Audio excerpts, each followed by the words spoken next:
It was supposed to be just another tense day in federal court. But the moment Judge Maxwell Carter stepped into courtroom 6B, everything shifted. Known across the D.C. circuit as a hardline anti-Trump jurist with a short fuse and a sharp tongue, Carter wasted no time setting the tone. His first order barked through clenched teeth.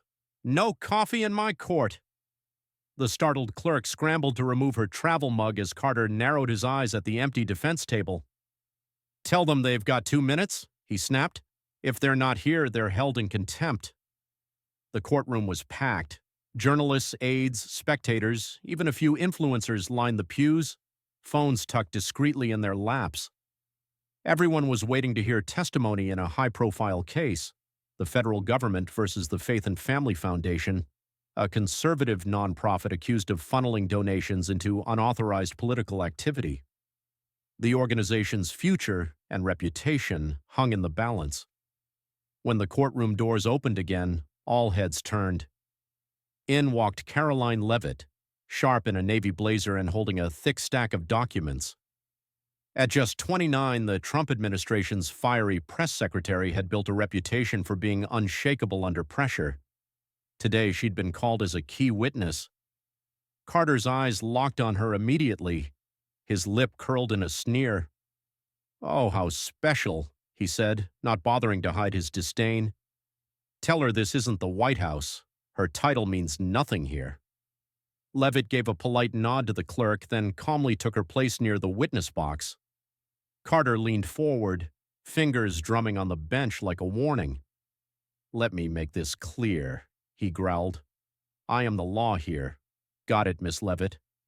She didn't flinch, not even a little. "You've made it this far. Don't just leave silently. Comment, I'm still here so I can see you." Karoline Leavitt stood tall at the center of the courtroom, her eyes steady on the bench. The room, buzzing with whispered commentary just moments before, now held its breath. The air was thick with tension. She gave the judge a slight smile, more defiance than politeness, and replied, her voice even. "Understood, sir. But the law isn't something you get to twist." Judge Carter froze. His hand, halfway through a dramatic gavel strike, paused in midair. Color rushed into his face.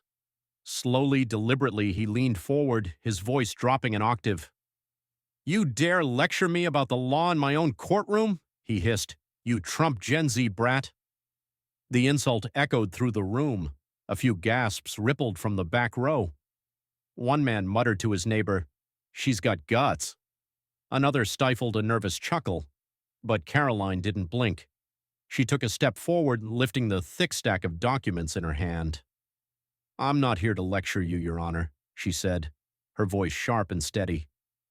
"I'm here to testify to the truth, something you seem unwilling to hear." Carter's gavel came crashing down. "Silence," he barked, the veins in his neck pulsing. "You are not a lawyer. You are not a court officer. You are nothing but a Trump mouthpiece. What makes you think you have a say in this courtroom?" Karoline leveled her gaze at him. "I have a say when justice is at stake. This case involves the Faith and Family Foundation, an organization supported by our administration. I have financial records, audit reports, and meeting transcripts, all proving they followed the law, and I'm ready to present them now." The judge smirked like he'd heard a child claim to know rocket science. "Evidence?" he scoffed. "Don't waste my time with fairy tales. I know how this works. Rich conservatives hiding their political money behind so-called faith and family values."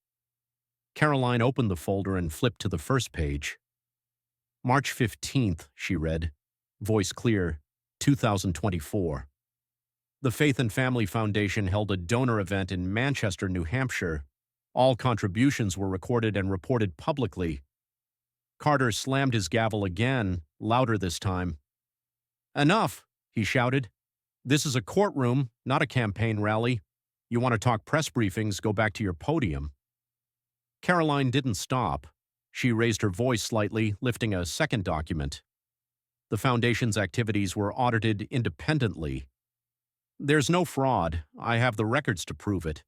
The real question is, do you want to see the truth or are you afraid it'll expose you?" The courtroom went silent again. The young clerk at the side of the judge's desk shrank into her chair. Spectators leaned forward.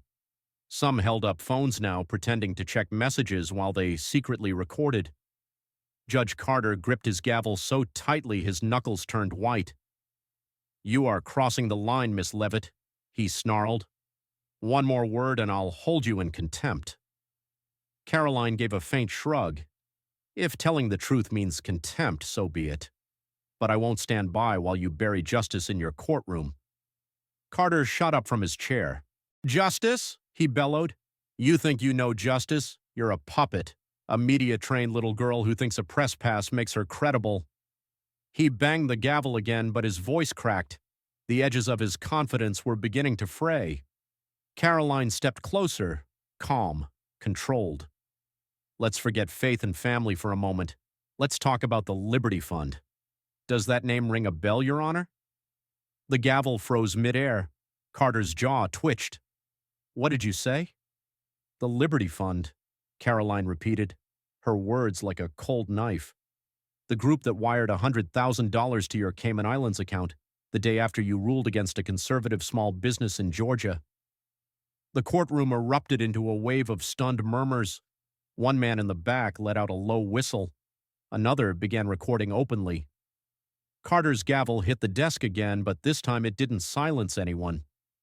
"You have no right to make baseless accusations in my courtroom," he shouted, his voice trembling now. "That's fabricated, a political stunt." Karoline held up a document, her voice unwavering. "This is a bank statement with your name on it, your signature. The deposit hit March 16th, one day after the Liberty Fund meeting. Care to explain?" Carter's face turned from crimson to pale. His hand went to his forehead, wiping away the sweat beading there. "That's fake. I never saw that. I'll make you pay for this." "Do you deny it?" Karoline asked, flipping to another page. "April 20th, another $50,000 from the same source. Want me to keep going?" The judge didn't answer. He sank into his chair like the air had left the room, gripping the edge of the desk with both hands, as if it were the only thing keeping him upright. Karoline didn't wait for a response. She stepped forward, her heels clicking sharply on the polished floor, and held up another document for the courtroom to see. "This," she said, voice steady, "is a second transfer. April 20th. $50,000, same Cayman account, same donor trail.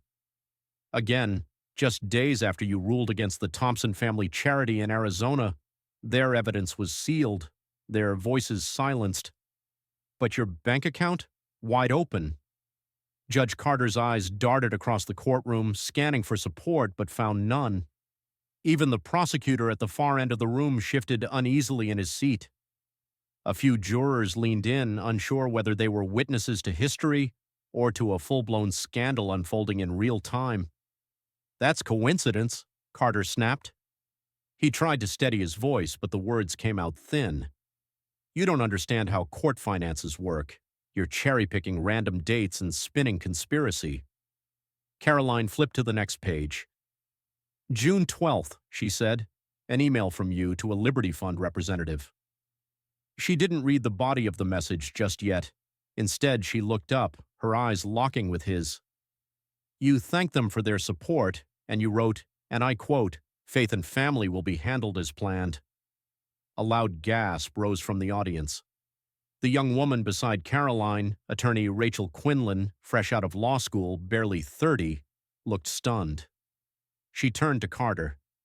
"Your Honor," she said, her voice shaky, "those emails were submitted during discovery, properly filed." Carter shot up. "Don't lecture me about discovery," he barked. "This is a courtroom, not a Republican press event. One more outburst from either of you and I will clear this room." He banged the gavel again, but it rang hollow, more like panic than power. Karoline raised a small black device in her hand. She looked down at it, thumb hovering above the play button. "This is a recording from your chambers, Judge Carter. Your voice. 11 o'clock, July 10th. Want to hear what you said?" No one moved. Even the court officers froze. The clerk, still sitting at her station near the bench, lowered her pen and stared at the judge with wide eyes. Karoline pressed play. Carter's voice echoed through the courtroom speakers. "Wipe all the faith and family files. I don't want them in the trial. If anyone asks, say they're lost." The reaction was instant. Murmurs became shouts. Phones were raised. The clerk gasped and burst into quiet sobs, hands over her mouth. "He made me do it," she cried. "He said he'd ruin my career if I didn't erase the files." Carter lunged across the bench toward Karoline, hand reaching for the recorder. "Turn it off. That's a lie. You hacked me." Karoline stepped back effortlessly, keeping the device out of reach. Carter stumbled, caught his robe on the chair, and crashed to the floor. Laughter and outrage broke out all around him. He scrambled to his feet, hair wild, face slick with sweat, his voice cracking. "It's fake. She made it up. This is all a Trump setup." "Fake?" Karoline asked coolly, raising another page. "Then how do you explain this email, sent from your official judicial address the same day you sealed the Thompson case?" She read aloud. "Thanks for the timely support. Faith and family will be handled as planned." Carter's eyes darted around. His lips moved, but no words came out. "And," she continued, "here's the bank record for the next day. $80,000. Same Cayman account, same Liberty Fund deposit." The courtroom erupted again. A man near the back shouted, "Corruption, plain as day." Another yelled, "Arrest him." Phones recorded everything now, no attempt at discretion. The live streams had already started. Carter slammed both fists on the bench. "You have no proof. It's all fake. I'll sue Trump. I'll sue you. I'll sue every last one of you." Karoline didn't flinch. She stepped forward and laid the documents on the table before the bench. "I have physical copies.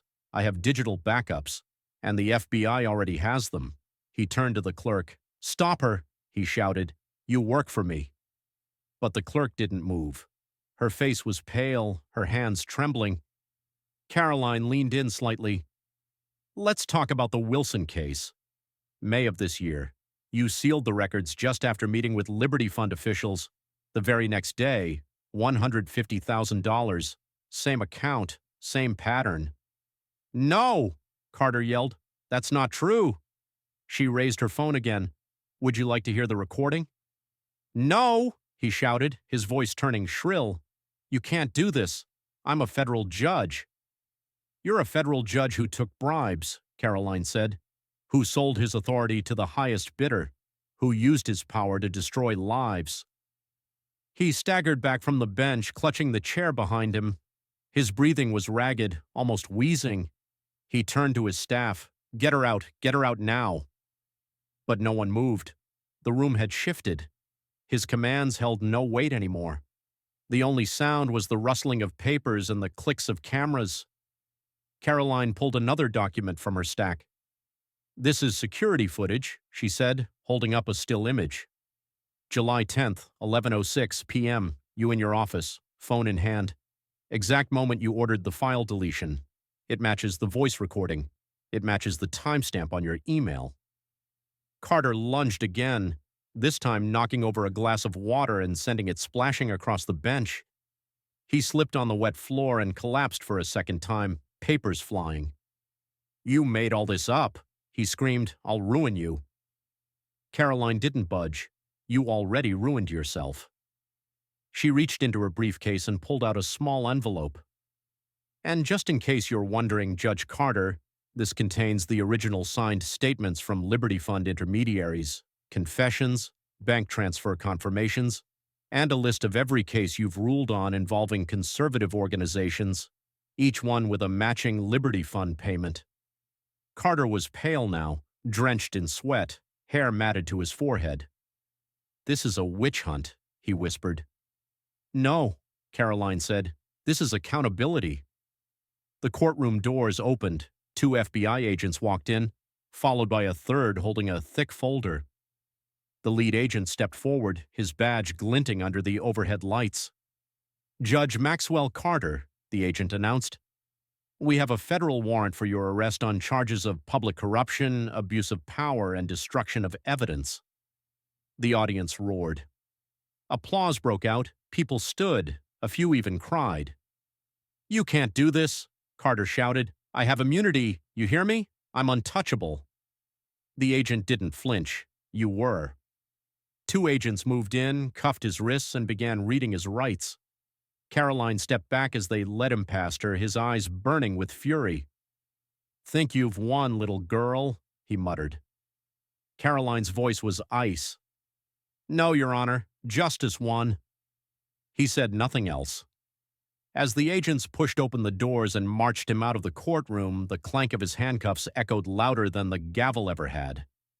Judge Maxwell Carter's fall wasn't just physical, it was complete. As the agents cuffed his wrists, his face twisted between disbelief and rage. Sweat streamed down his temples, and his voice cracked as he tried to shout commands no one would follow. You're making a mistake, he stammered. This is all political theater. She's a puppet, a Trump puppet. But the audience wasn't listening anymore. They were watching, recording, whispering. A few even laughed as he stumbled again, nearly knocking over the court reporter's stand in a desperate lunge toward Karoline Leavitt. You think you can humiliate me in my courtroom? He shrieked. You're nothing, nothing. Karoline stepped back with ease, the folder still firmly in her hands. Her expression never wavered. You called yourself the law, she said calmly, but the law doesn't hide in offshore accounts. The agents grabbed Carter's arms to steady him, but he shook them off, his voice rising to a near scream. I'm being set up. This is a coordinated attack. He pointed at Karoline, his cuffed hands trembling. She's lying, every word. These papers, these recordings, they're fake. Karoline responded by pulling out another document. June 12th, another Liberty Fund deposit, $75,000, same account, same timeline, and the same outcome. A sealed case against a conservative veteran advocacy group. She raised the paper high. And here's your signature, Judge Carter. The clerk's voice, barely audible at first, broke through the noise. It's true, she whispered. Tears ran down her cheeks. He made me delete the files. I didn't want to, but he said he'd blacklist me, said I'd never work in law again. The courtroom went still. Carter turned to her, eyes wide with betrayal. You're just a clerk. You don't get to speak. The young woman recoiled, but Karoline stepped in. She just did. Karoline reached into her case again and pulled out a USB drive. Would you like to hear the audio from your office the night you gave that order? Carter's eyes darted wildly as if searching for a trap door. The agents flanked him again. Number, don't play it. I forbid it. Forbid? Karoline asked. You no longer have that power. She plugged the drive into the court's media terminal. A few taps of the keyboard, and his voice filled the room once more. Wipe the Thompson evidence. I don't care if they have a full audit. We're not giving them a win. Gasps filled the room. A woman in the front row whispered, My God, that poor family. Karoline turned to face the judge again. That small business lost everything because of you, and within 48 hours your account grew by $80,000. Carter buckled slightly under the weight of the words. His knees gave out, and the agents had to catch him. This is character assassination, he shouted. None of this would be happening if I weren't a Trump critic. A voice from the back of the room shouted back, Number, this is happening because you're corrupt. Carter spun around, frantic, flailing like a man on fire. You don't understand what you're doing. You're destroying trust in the system. Karoline's tone never changed. You did that yourself. She flipped to another page. May 18th, the Wilson Foundation case. You sealed it, citing insufficient evidence. That night, $150,000 appeared in your account, from the same Liberty Fund node. Coincidence? Carter didn't answer. He couldn't. His mouth opened, but his voice was gone. Karoline continued. You thought no one would question sealed records. You thought offshore accounts meant the money couldn't be traced. But you left a trail, Your Honor. Emails, transfers, timestamps. You tied it all together. She lifted a final sheet of paper. The top read, Master Payout Schedule, Liberty Fund. Beneath it were 7 names, all federal judges. Each name linked to specific cases and dollar amounts. You weren't working alone. The audience broke into shocked murmurs. Phones buzzed. Hashtags were already trending. Carter's eyes landed on the list. For a brief second, he looked hollow. Not angry, not scared, just defeated. "Where did you get that?" he croaked. Karoline stared him down. "From the same place I got your bank statements, from the people you thought would never turn on you," Carter screamed.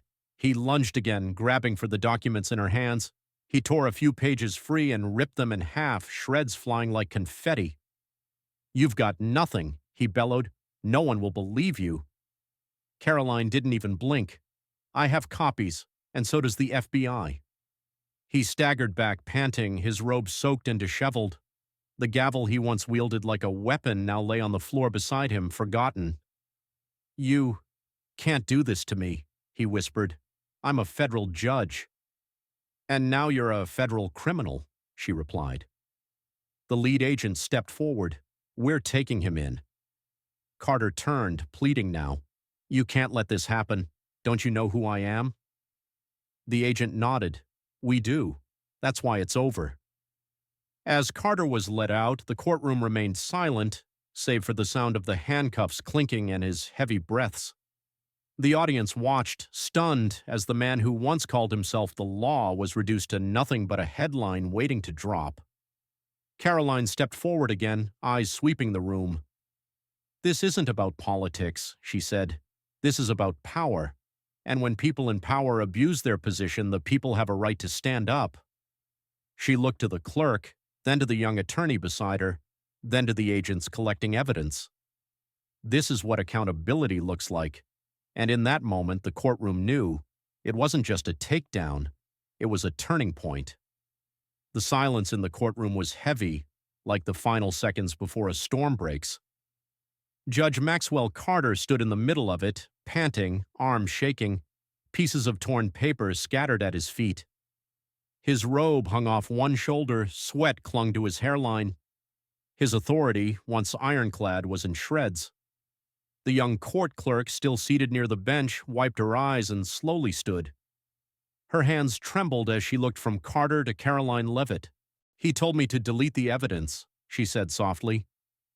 Her voice cracked, but she didn't stop. "He said if I didn't, he'd make sure I never worked again, said no one would hire a clerk who couldn't follow orders." All eyes turned to her. Even Carter froze. "You're lying," he said weakly. "You're trying to save yourself." She shook her head. "You said the audit files were too clean. You wanted them gone. You told me the Thompson case had to disappear before the press got curious." Karoline stepped forward, her voice calm but resolute. "We believe you, and you're not alone anymore." She reached into her briefcase again and pulled out another folder, this one thicker than the last. Let's lay it out clearly. March 16th, $100,000. April 20th, $50,000. May 18th, $150,000, all from Liberty Fund, all within 48 hours of your rulings, all tied to sealed or suppressed conservative-led cases. She flipped the folder open. Inside were wire transfers, audit logs, even metadata from Carter's email accounts. "And here," she said, holding up a single sheet, "is your personal email." June 12th, sent at 11:03 p.m. from your encrypted address. You wrote, and I quote, "The next case will need more support. Faith and family will be handled. Expect confirmation soon." Carter's mouth opened, but no sound came out. Karoline continued. One day later, $75,000 showed up in your Cayman account. Same shell entity, same pattern. Then the doors opened again. This time it was a full FBI team, not just 2 agents, 6 of them led by a tall man in a Navy suit with a gold badge clipped to his belt. "Judge Maxwell Carter," the lead agent said firmly, "we're executing a federal warrant for your arrest on charges of corruption, obstruction of justice, and destruction of evidence." Carter blinked as if the words had been spoken in another language. "You can't arrest me. I'm protected. I have friends in the circuit. I have pull. The lead agent didn't blink. Not anymore. Two agents moved in and took Carter by the arms. He resisted at first, trying to yank himself away, but they were steady, practiced. The cuffs clicked sharply around his wrists. "You're making a mistake," Carter shouted. "This is all political. Trump planted this." He pointed at Karoline, face red with rage. "You and your little circus act. You think this is justice? It's revenge." Karoline didn't flinch. Justice doesn't need revenge. It just needs truth. Carter was escorted toward the aisle, but he turned back one last time, his voice desperate. "You won't change anything. There'll be others. You take me down, they'll replace me." Karoline raised her voice. "You said it yourself. You're not the law. You're just a man who thought he was untouchable, but today proves no one is." As the agents moved Carter through the crowd, the audience began to stand. Some clapped, others recorded. A man in the back shouted, "Let the world see this. Let them all see what real justice looks like." The courtroom doors slammed behind Carter as he was taken out. The sound was final, like a chapter closing. The lead FBI agent turned to Karoline. "You did good work, but this isn't over." She nodded, then handed over the last sealed envelope in her case. "You're going to want this," she said. Inside is a list of 7 other federal judges, all tied to Liberty Fund transfers, all with questionable rulings against conservative nonprofits, faith groups, and small businesses. The agent raised an eyebrow and passed it to a colleague who opened the flap and scanned the contents. "We've suspected something bigger." "This confirms it," he said. "We'll launch a wider probe immediately." Another agent approached carrying a dusty box pulled from beneath the judge's bench. It was old, taped shut, labeled only private. "We found this under his desk, sir." "Looks like personal records," the agent said. The lead agent opened it carefully. Inside were dozens of manila folders, some dated, others coded with initials. At the bottom, a stack of bank statements, case summaries, and encrypted email printouts. He held one up for Karoline to see. It listed 7 judges with columns for date, ruling, amount received, and case result. She scanned it and shook her head. They thought no one would look twice because they wore robes, because they spoke with authority, but they were laundering justice, and we've got the receipts. The agent looked her in the eye. "We need you as a key witness in the broader investigation. What you've uncovered here, it's just the start." Karoline nodded without hesitation. "I'm in, whatever it takes. We don't stop until every last one of them is held accountable." The young clerk stepped forward again, still shaken but steady. "I have more. Emails. Messages he sent from his personal phone. I kept them, just in case. He told me to burn the audit records on a flash drive, but I made a backup." The agent gently guided her to a nearby desk and began taking her statement. "You did the right thing by coming forward. You'll be protected." Karoline stood quietly as the FBI team began sealing off Carter's desk, tagging evidence and collecting hard drives. The courtroom, once chaotic, had grown quiet, but it wasn't silence. It was purpose.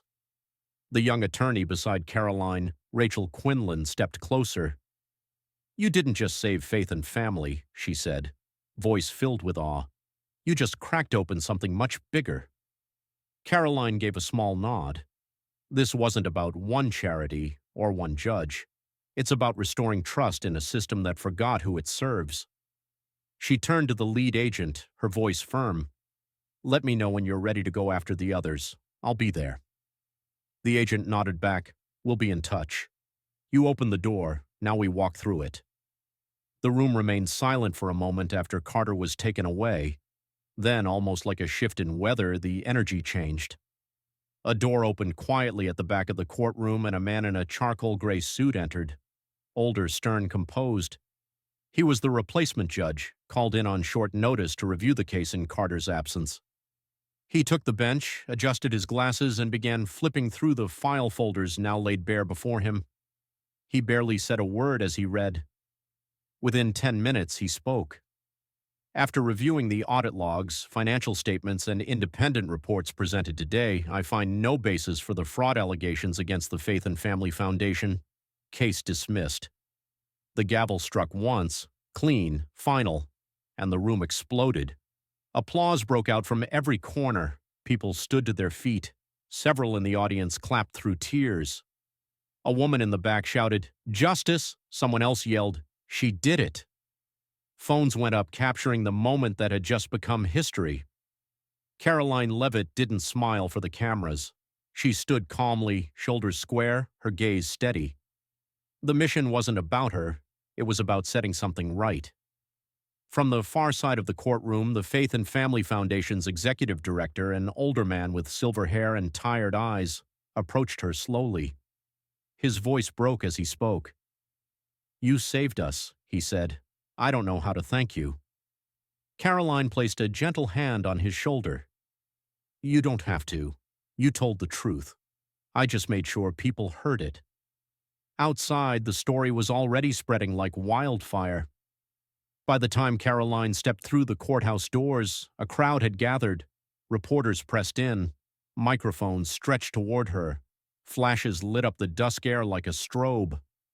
"Miss Leavitt, what do you say to those who think this was a political stunt?" one reporter shouted. She didn't hesitate. Today wasn't about politics. It was about power, and how some people think they're above the law, but we just proved that no one is, not even a federal judge. And with that, she stepped into the backseat of a black SUV and shut the door. The cheers of the crowd followed her as the car pulled away, but the world didn't stop there. Within 20 minutes, her name was trending nationwide.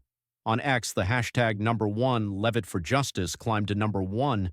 Clips of Carter screaming, tearing up documents, and being cuffed played on repeat across timelines.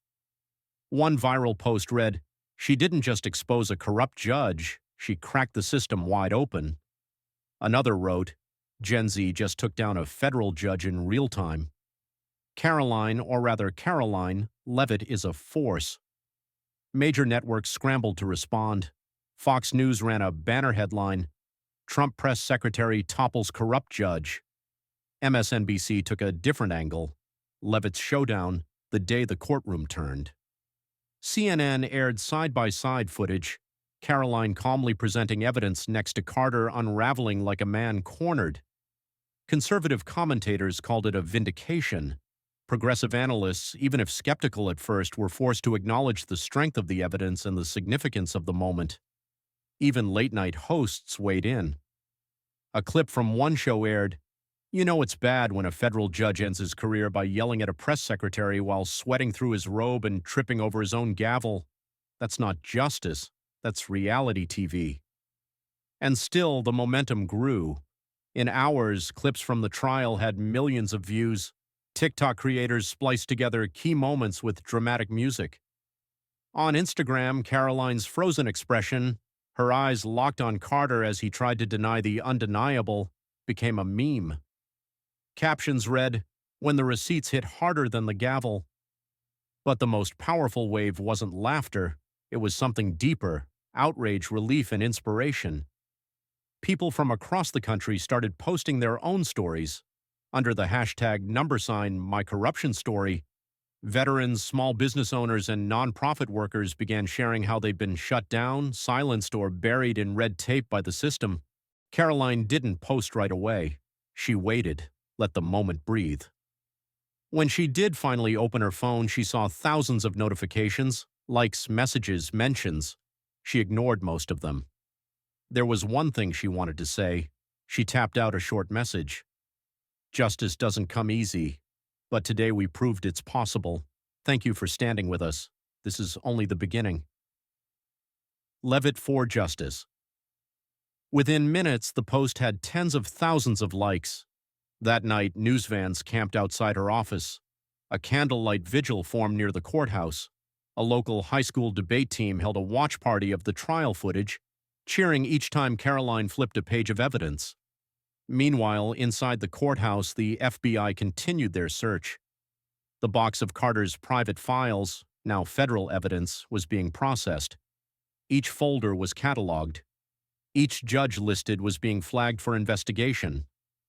The agent who'd led the arrest paused as he reviewed the documents. "She was right," he said quietly. "This wasn't just about one man, it's a network." He glanced toward the courthouse entrance where the cheers from the crowd still echoed, and she cracked it wide open. Back at home, Karoline walked into her quiet living room. Her husband, low-key, steady, and proud, met her at the door with their baby in his arms. "You're back," he said. She smiled, soft and tired. "We got the truth out," she said, "but there's more work to do." He nodded. "I know. But tonight, just be proud. You did something that mattered." She took her baby in her arms, kissed his forehead, and whispered, "Mommy fought for justice today." The street outside her home was quiet, a far cry from the storm of lights and noise she'd walked through hours earlier. Karoline Leavitt stepped out of the SUV, a manila folder still in hand, and looked up at the modest townhouse she hadn't seen since sunrise. Inside, the air smelled like baby powder and lavender. The soft creak of the floorboards under her heels felt grounding, normal, real.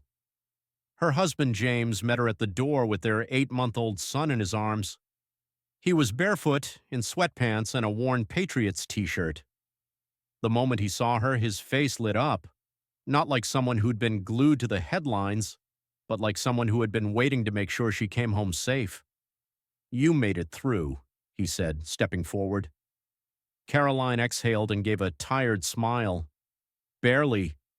Their son reached for her, babbling. She took him gently into her arms, holding him close, his warmth, his tiny fingers curling into her jacket. It cut straight through the fog of adrenaline that had carried her all day. "Mommy did the right thing today," she whispered, kissing his forehead. "For you. For everyone like you." James watched her with quiet pride.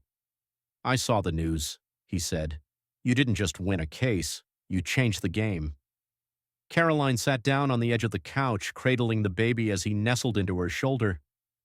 "It's not over," she said. "Carter was just one piece. There are 7 more judges tied to that network. I have the files. The FBI does too. This thing runs deeper than anyone realized." James sat beside her and rested a hand on her back. "And you're going to keep going, aren't you?" She nodded slowly. "Absolutely." He didn't argue. He knew her too well, knew that once Karoline picked a fight for the truth, she wouldn't stop until it was finished. She set their son gently in his crib, watching as he curled into a peaceful sleep. Then she stood and walked to the dining room table, where she laid out the remaining documents from the courthouse. Every page, every name, every transaction, it was all part of the same story, and she was ready to tell it. She picked up her phone and opened X. Her last post was still climbing, hundreds of thousands of views, shares, comments pouring in from across the country. Some were angry, some were grateful. Most were just one word: hope. She tapped out one final message before midnight. Today was step 1. We won't stop until every corrupt player is held accountable. Thank you for standing with us. Let's keep going. Leavitt for justice.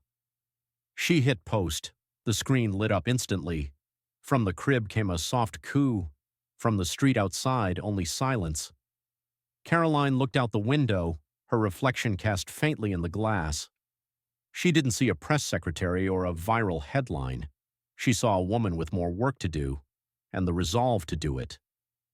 "This is just the beginning," she said quietly, and she meant it. Sometimes justice doesn't come from the top down. It starts with one person, someone who refuses to stay silent, who chooses truth over comfort, and who walks into a room full of power and says, "Enough." That's what we witnessed today. The fall of Judge Maxwell Carter wasn't just the collapse of a man in a robe. It was the unraveling of a system that believed it could operate without scrutiny, without accountability. But as Karoline Leavitt proved, even the most powerful titles can't hide corruption forever. We live in a time where trust in institutions is fading, where people feel like the system is rigged, like fairness is a facade. And unfortunately, those feelings aren't always wrong. Judicial corruption, though rare in headlines, is a very real threat. When those meant to uphold the law use it as a weapon for personal gain, the damage cuts deeper than one verdict. It erodes faith in the rule of law itself. But there's another truth. Corruption only wins when good people do nothing. Karoline didn't walk into that courtroom with a badge or a bench. She walked in with facts, proof, and the courage to confront a man who thought he was untouchable. She stood her ground. She stayed calm while power crumbled in front of her. And in doing so, she reminded us that justice isn't a system, it's a choice. And let's not overlook the role you played, the public. Social media didn't just watch this moment, it amplified it. Millions saw the truth unfold in real time. The hashtags, the shares, the comments, they became a digital jury. The power of a camera, a phone, a post, it's not just noise, it's influence, it's pressure, it's a check on power. So here's the takeaway. You don't need a title to make a difference. You need facts, conviction, and the willingness to act. Whether you're a clerk, a lawyer, a mom, or a college student, your voice matters. And when you pair that voice with truth, you can shake the system. Karoline's work isn't done, and neither is ours. If this story moved you, if it made you angry, hopeful, or even just curious, don't stop here. Share it, talk about it, ask questions, and if you want to keep following this fight for accountability, subscribe. Because Judge Carter was just the beginning. The network is bigger, the stakes are higher, and the truth, it's only getting louder. We'll see you in the next expose.